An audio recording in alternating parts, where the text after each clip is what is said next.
Hey guys, happy Friday, October 15th, 11:49 a.m. We're about to talk to Dev Singh, my Kundalini teacher, friend. I'd like to call him a friend, Deadhead, who I've been studying with online for, God, 9 months now. Totally has made my life blossom and just amazing what this work does. And we're going to talk about what he does, what his connection to the Grateful Dead is, this gentleman behind me, the Dalai Lama, the synchronicities, and lots of great stuff. And I just wanted to introduce Dev Singh. So stoked for this happening, and we'll see you at the interview. Haight Street voice, hyper local with a global perspective. Remember, help support community journalism, y'all. Do whatever you can. There's a Patreon page, link, and donation, whatever you can do. Pass the word. We love you. Enjoy the interview. Peace. Peace, peace. Okay, cool. Okay, y'all. Welcome to the Haight Street Voice, and we are so freaking excited to have Dev Singh with us, who is an amazing Kundalini yoga teacher, rad deadhead, just an overall amazing soul, and has changed my life in so many ways of opening up and making me remember the beautiful path that we can all be on. And welcome, Dev. Cool, thanks. So good to be here. I'm so excited. So I wanted to start with today being, I know you're astrological guy. I was the editor-in-chief at astrology.com for 10 years. I know you do the Vedic. Mine was the Western, but the sun is trine Jupiter, which is for everybody, no matter what. And that was in the Dalai Lama's chart. Did you know that? Sun trine Jupiter. Yeah, no, I didn't notice that. That's cool. And that's today, which is a really incredible, beautiful energy. So I thought this picture was kind of appropriate for my being blessed with finally being able to talk to you. So I love it. Yeah, I'm so excited. I'm so excited. And it's, I got a little nervous. And of course I did the 40-day challenge this morning, and Jupiter finger too. That cracked me up, that the whole thing is the Jupiter finger, right? Yeah. So there I am going like this all morning going, oh, right. I'm pointing to the sun with my Jupiter finger. So that was. So Jupiter is with the moon right now too, because last night we noticed that was just going outside. What is that bright star right next to the moon? And it's Jupiter. Oh, it is. So, I thought it was Venus. Yeah. Oh, wow. Speaking of which, we are both coming from California right now. That's right. Yeah. So I wanted to start with today, which is Dalai Lama, Jupiter. And then I thought, where are we going to start this story with Dev? I thought we should go to this backdrop here. Hang on one sec. This is the very first edition of Haight Street Voice. And that's Jerry walking down Haight Street in 1968. Awesome. Going to work, right? And right. Going to work. That's what the guy who took the photograph is a really good friend of mine, Steve Brown. He was Jerry's assistant for years and best friend. He said, going to work. Look how happy he is too. He's just going to work with his guitar. He's just having a good time. So sweet. But that's where it all started for this magazine, for me, for how I met you. So I kind of just wanted to start with, what's your connection with the Grateful Dead, and like, how does that integrate with the whole Kundalini thing for you? Because that is our connection, is the Grateful Dead. Yeah, right. Well, gosh, what's my connection with the Grateful Dead? I don't know. Is that that's too vague? I mean, no, it's not too big. That's a fine question. I mean, it's a deep connection. I don't know, where exactly it even started. I feel like I've been listening to them all my life. I'm too young to have been around in the heyday of the Grateful Dead, but I was 16 when Jerry passed away. So even if he would have made a show, you're not old enough to really metabolize it in any real significant way. But the music's been around all my life, and all the post dead years, you know, I've go to as, you know, as much live music as possible. Yeah. And yeah, it's one of my, I would say my connection, very simple. It's one of my primary medicines. Yeah. And music, live music in general, but for me personally, Grateful Dead's kind of in the upper echelon of what's most important to me when it comes to music. And it just has all the elements that I need, that I want, for everything from just it's musically good. It's musically, it has depth. The lyricism is are like, you know, they're like sutras, you know. The poetry is so rich and beautiful and speaks to our lives, and it has all the elements from the Jerry Garcia, Robert Hunter, John Barlow, Bobby Ware, all Mickey, everybody. It just has this all of that comes together into this intangible thing that you can't really describe unless you're a Deadhead. Then we all know what we're talking about. Right. I know at my first show, my mom had passed away just recently, you know, just before that. And they created a space where it really was spiritual, where they were taking care of the energy in the room. The lyrics were speaking exactly what I was thinking. And I was able to just sort of like have that feeling like I have when I do your classes. There's this ability, they take care of everything so you can connect, is that's the way I feel about them. Yeah, that's beautifully said. What time period is that? That was that was 1985 at the Henry J. Kaiser. I was dragged there. I think you read my book that I sent you, but I was dragged there because I was into punk rock and I was like, oh, they're fucking dead. We can curse on this show, by the way. I love I love that you curse in class. Like you even say motherfucking. I'm like, yes, that's hilarious. It's great. No, I love it, Jai Dave. It's hilarious. You're so real. But yeah, so I was seeing the Dead in like the mid 80s, and then I met them again years later in the early 90s. They came to New York and my girlfriend was their pot dealer, and got to see them for 5 days in a row. And that's when I met Jerry and hung out with Jerry and went to the scuba diving store, and long story. Cool. But this isn't about me. This isn't about me. But I wanted to show you, in honor of the person that introduced me to you, is this woman. Okay. She's wearing she's Christina Solosky. Your book. And she actually introduced me to you when I was in a low point, and my dad died in 2018, and she's in Tahoe. And she's dog sledding here. Those are her dogs. Oh, wow. Isn't that badass? Cool. Yeah. She's no Christina doubt. Solosky, and she's wearing my Deadhead. It's a selfie. That's like the best selfie ever, right? Yeah.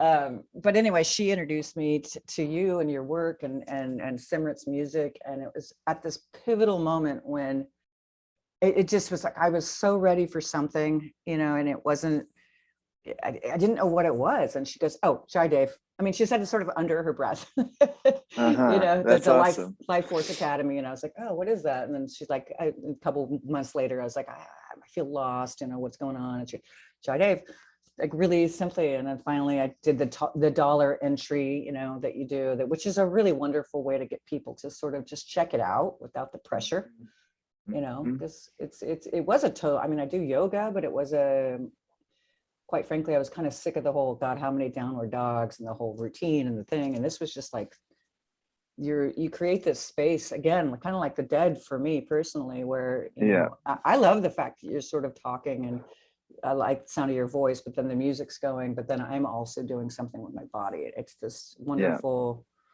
space that you create. And again, I'm so grateful. I'm still a little nervous. I'm probably talking too much. Well, it is, you know, it's like, it's an experience, you know, it takes you on a journey, and I go on the journey too. So I'm right there with you. I was reading that you never prepare for your classes. You said that there. You wrote that. No, well, I wrote it down. I think you were talking to Robert. It was in their one-year podcast with Robert Thurman. You said, Bob, with Bob, yeah.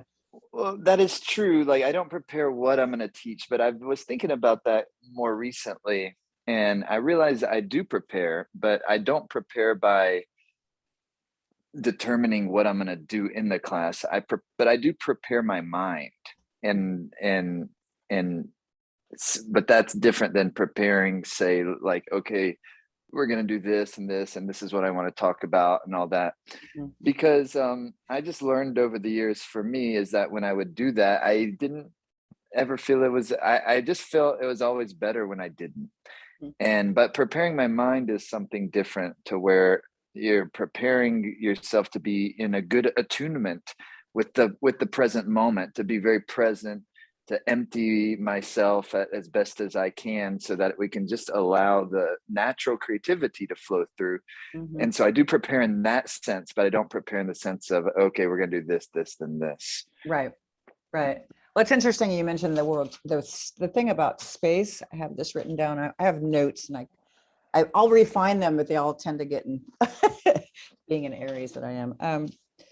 But the whole thing about space, and for me, as I get older and as I get hopefully wiser, is the more you create that sort of space, which this Kundalini yoga does for me, all this more magic can come in, and the ability to listen becomes better. And like doing my homework, I was listening to your podcasts, which are fantastic. I did Bob Thurman.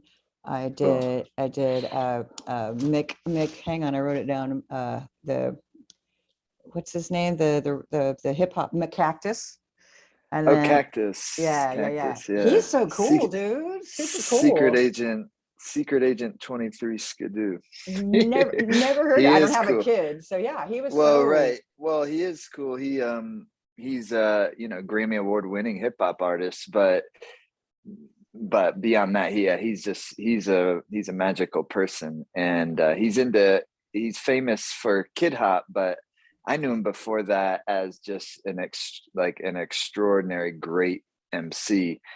And once he had children, his life kind of took him into the Kid Hop realm, but he's just a great artist.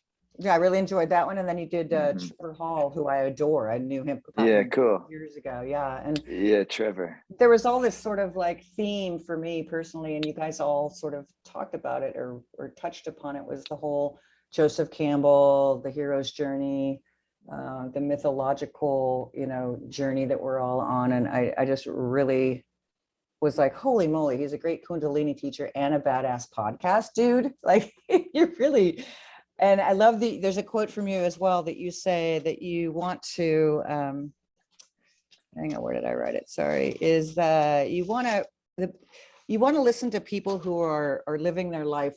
They're totally focused on that one vision of what their purpose is here. And those are the people that you really want to sort of like hang out with, talk to, explore. And I totally related to that. That totally resonated for me, because my whole life I've been like, well, I want to just talk to people because I'm just figuring out who I am. And listening to other people who are really focused and driven is a really beautiful thing. Right. Yeah. Yeah, well, it's like I sometimes I'll use the semantics, like people who are concentrating their life force in a relatively singular direction. Yeah. Because sometimes I think we have this word purpose, and it maybe sometimes gets over contextualized in terms of profession and that type of thing, which I don't really think of purpose in terms of profession or even craft, like, well, I'm a teacher, but that's one thing I do. And maybe it's at some level some vehicle for a deeper purpose, but purpose is so far beyond, I think, comprehension. And that's why it's so interesting, because it's like you were just saying, I'm just starting to figure out who I am. Me too. And it's something that blossoms over time, but by concentrating life force, meaning that all our horses are facing in the same direction. I have in my mind the imagery of in the Bhagavad Gita where Krishna or Arjuna is in the chariot with 5 horses. Yeah. 5 horses represent the 5 sense organs, and Krishna, who represents the essentially God, the love intelligence of the universe, is asking Arjuna, who's your charioteer? And so that's what I mean what I feel when I'm talking about concentrating life force and having all horses facing in the same direction. Is like, who is my charioteer? What is it? Is it kind of my ego ambitions? you know, it's because profession can be, you know, filled with ego ambitions, and there's nothing wrong with that. But again, who's the charioteer? And what is ultimately, what am I serving, and what are we serving? So that's like, you know, tie it back into the Grateful Dead. That's why I love, you know, at the time, at least we're recording this couple of days, I'm flying out to Red Rocks just to, so I can, so because if I'm, you know, blessed enough to be able to just be in that space, for me, it's like, it takes me just in that sound current space. It helps me recalibrate and connect back into who what my charioteer is. Like, what am I serving? And that's not something I've ever been able to fully articulate, but that's why we do what we do, and why we write poetry, and why we make music, and why we do things like this, so that we can, you know, maybe bring some life into that, and then communicate and connect with each other, and hopefully have inspiration to keep going. Well, thank you for sharing that story about the horses. Because yeah, I had a horse for years, and when I do the third eye, you know, when I really get to my space, I actually, I don't know if I'm supposed to share this, but I actually see horses, like I'm on the horse and I can see the horse's ears are right here, like when you're looking down their mane. And then, and that's, I feel like that is the movement that I've got going. So that's a really beautiful image of that moving forward with the horses. I feel that. That's so Well, cool. that's really cool. They all represent the five senses and five elements: earth, water, fire, air, and ether. But then that's earth is the out of earth element comes the sense of smell, fragrance. Out of fire comes light, which is vision. Out of water comes taste. Touch is air element, tactile perception. And then the most subtle of the element, which is called akash in Sanskrit, or space, what we often translate as ether, is sound. So it's the most subtle of the elements. That's why to yogis, sound is supreme, because it's the vehicle of the senses that can take you in most connected into the subtle realms of life, and where that's, you know, that's where the juice is.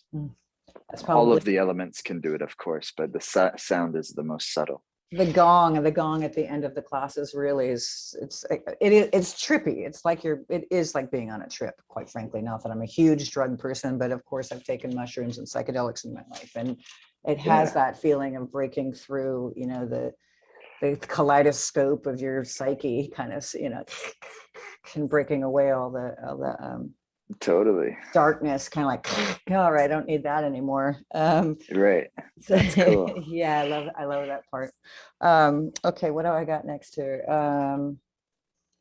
So how did you, I know you're from South Carolina. Yeah, I grew up in South Carolina.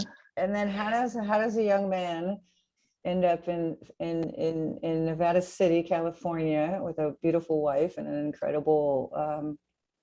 incredible gift to humanity with the work he does and they do?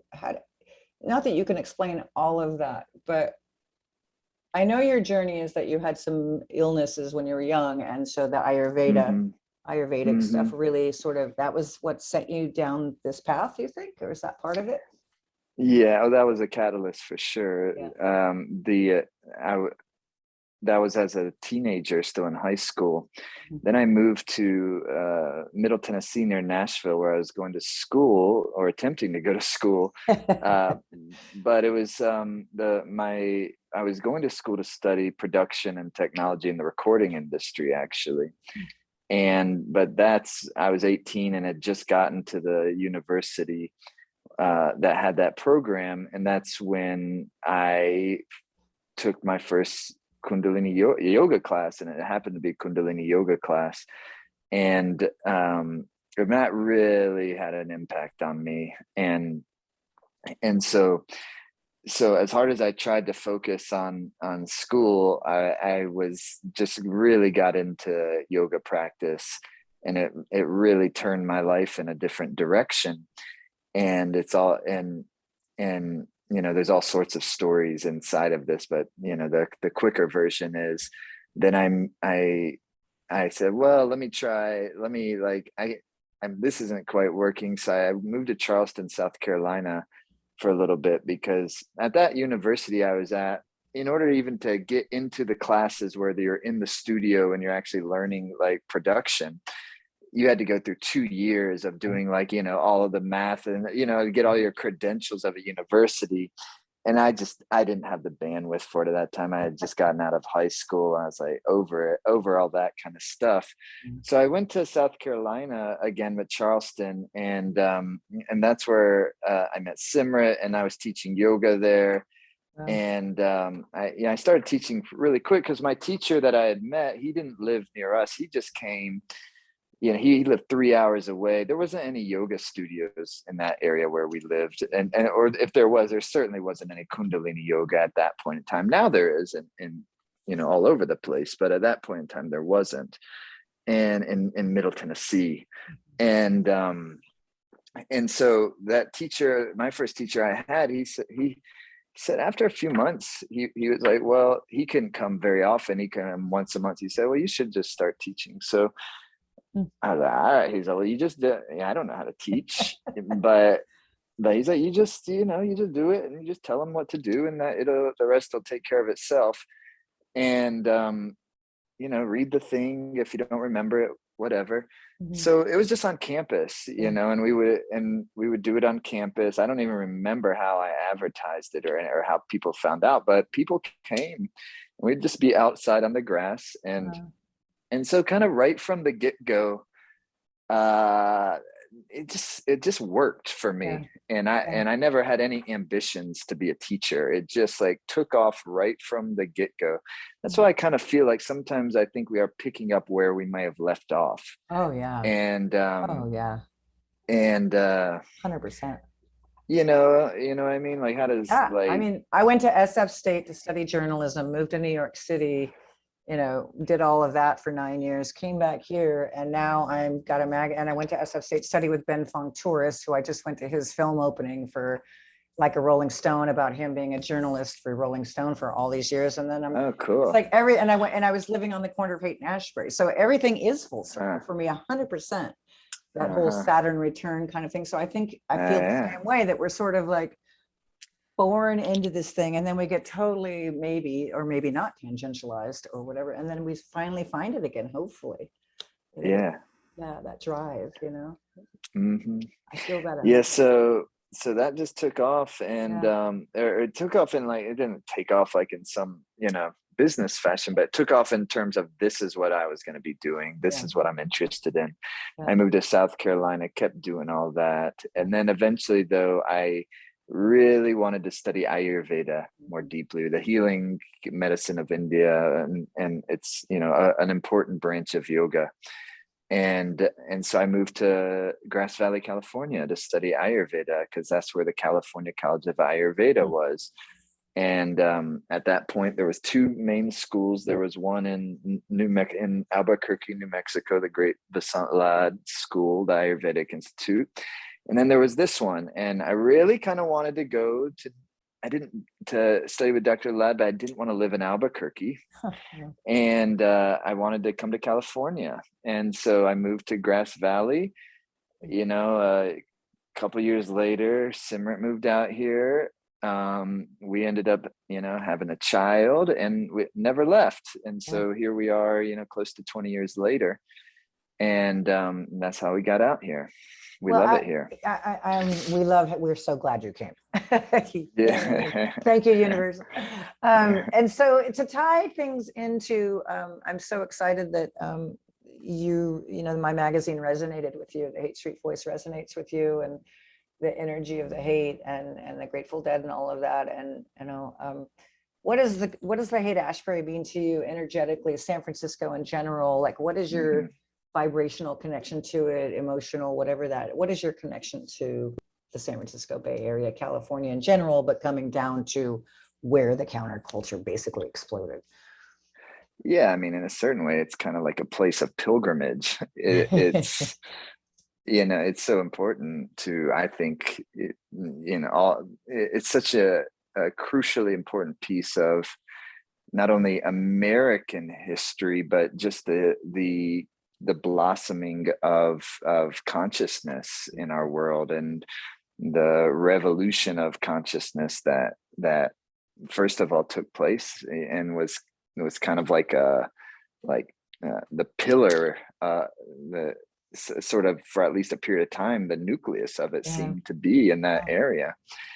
And so I remember not too long ago, I don't know, this maybe 10 years ago, my son's 16 years old now. So he was probably, I don't know, maybe he was 10, something like that. And we were down in Haight-Ashbury because there's a Kundalini yoga center there down on the corner of Ashbury and Waller Street. Oh, wow. Really? Yeah. Yeah. Oh, you got to go visit. Ashbury. Okay, I'll check it out. It's right across the street from the Grateful Dead house, but like not facing that, but you know, Ashbury. Yeah, I live a block away. Right, I live 2 blocks away. It's yeah, you got to go over. Okay, Yeah. right. It should. Wow. Yeah, I don't know how they've been, you know, during the pandemic, but yeah, it's a cool place, and it's been there a long time, and so anyways, we were there for something. I don't know what we were doing. I don't know if I was teaching or we were there for maybe like a Sunday morning kind of Gurdwara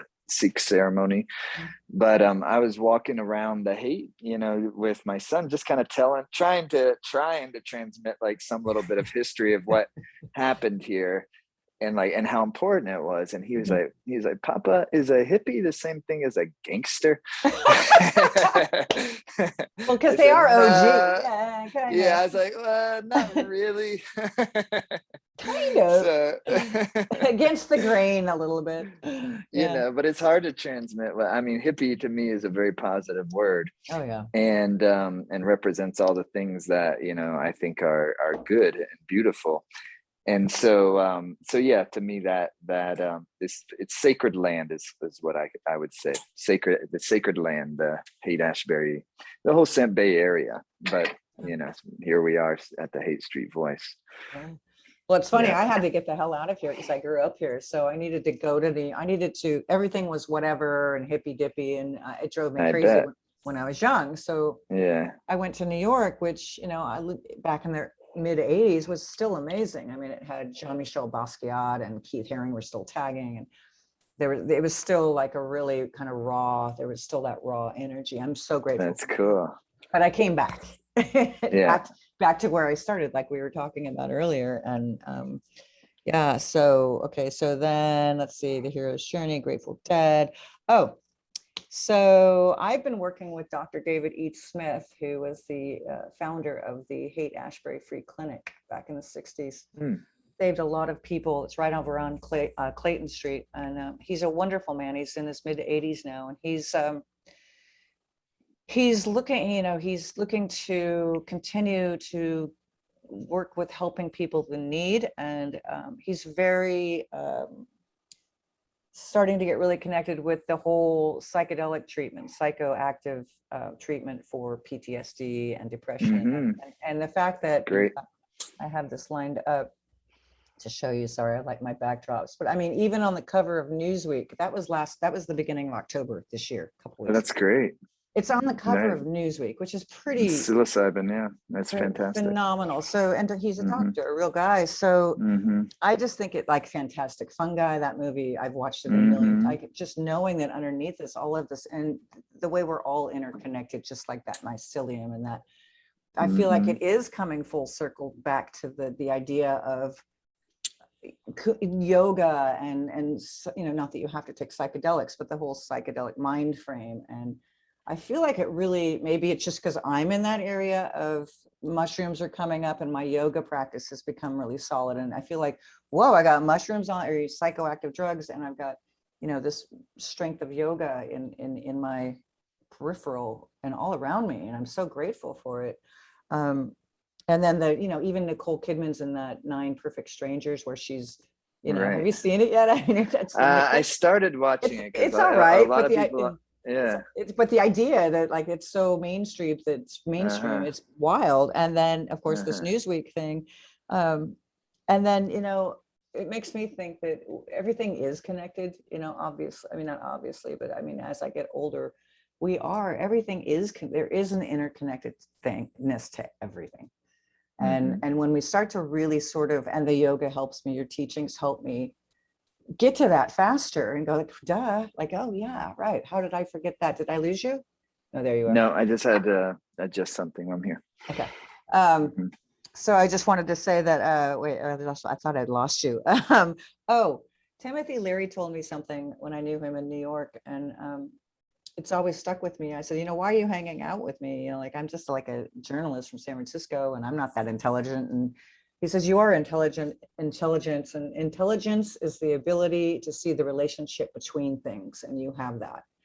And it stuck Beautiful. with me. And I was 24 years old and a kid, but it really resonated because I am always trying to figure, how does that relate to that, and being curious.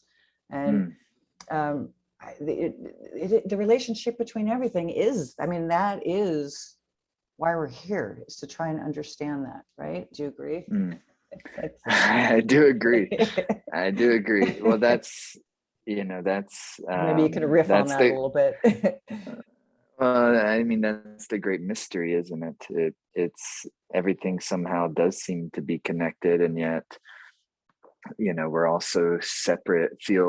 We feel so separate and individualized from each other. Like, I'm over here kind of suffering in my own body and mind and predicament, and you're over there in yours. Right. And yet, if we listen to all the wisdom that's been traveled through all the different, whether it's indigenous traditions, the indigenous peoples around the world, they knew this totally, and they really understood the interconnectivity of all things. And it's in their stories, it's in their language, it's in I think when a certain that consciousness is really held within a culture or society, it's going to come through the language. And so that's why these indigenous languages, ancient languages, they're also important, because inside of, and again, this is going back to sound, that what is language other than sound? And so it's the sound waves that carry wisdom inside of them, is inside cultural context of language. So yeah, interconnectivity is we all feel great. We feel love. We feel in love. We feel totally connected to another person. And that we all experience that at times in our life in romantic love. But if we can expand our capacity to experience love in greater and greater contexts, you could say more subtle, but also more subtle also means more substantive, because it means it's more sustainable and long lasting. If a romantic, love is fantastic and a whole lot of fun and passionate, it's not so subtle at all. And so therefore it kind of has like high peaks and low valleys. Yeah. And that's okay, but we just don't want to depend on that for happiness. Believe me, as you get older, it starts to like, all right, okay. it becomes more apparent that you don't want to depend on it for happiness. Yeah. And so if we can expand our capacity to love in more and more refined and subtle and interwoven ways, to where I can feel love with you, regardless of your ideas, regardless of your politics, regardless of anything at all, but just the very fact that this is life, that I'm interacting with life. It's life interacting with life. And that's our starting point. Yeah. Then I have now a network of that can help me feel greater happiness more consistently with less peaks and valleys.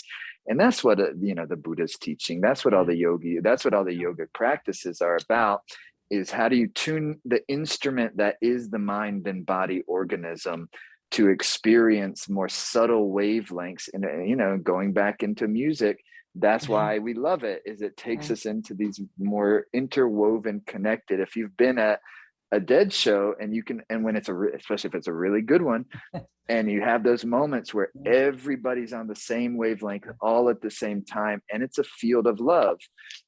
And that's just one example. They're just tapping into what's there all the time, if we have the capacity. But that's what yogis are doing. When we're tapping into that web of intelligence, like Timothy Leary is talking about. It's a web of intelligence that all the birds and the dolphins and the whales and the trees and all the plant beings and the four-legged creatures, they're all being animated by. So anyhow, I love that. You got George Clinton now. Yeah. Yeah, that was a good one. The interconnected, that you mentioned all these interconnected things, but fantastic fungi, when they have that sped up footage of the mycelium eating up the dead mouse. Like, Oh at yeah, first you're like, oh God, that's so creepy. And then you're like, oh my right, God, that's so beautiful. Like right. having death, and you and Bob Thurman spoke about death. And it's funny, I was connecting things as I want to do. How does that fit with that?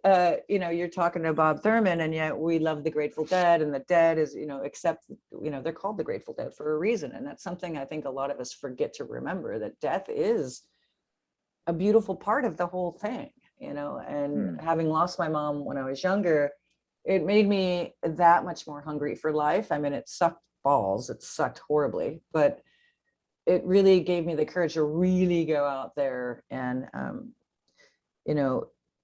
don't fear death. Let it be your propellant, let it be, make you understand and appreciate life all that much more. Not to get too heavy about death, but I love listening to Bob Thurman speaking about it. Everybody listen to Jai Dev's podcast with Bob Thurman. It's wonderful. Yeah, cool. Yeah.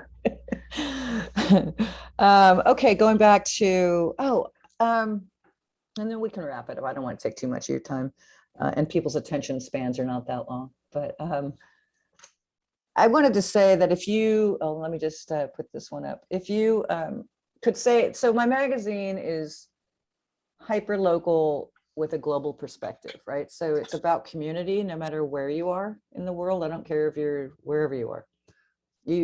Hopefully say hello to the people you live near, or, you don't just step over a homeless person, you make sure they're okay, or you hopefully are connected, to bring that back again. The connected seems to be the operative word in this interview. If you could say something to the Haight-Ashbury community, let alone the global community, what would you like to say? If this is a big loudspeaker and you could say whatever you wanted to say to everybody.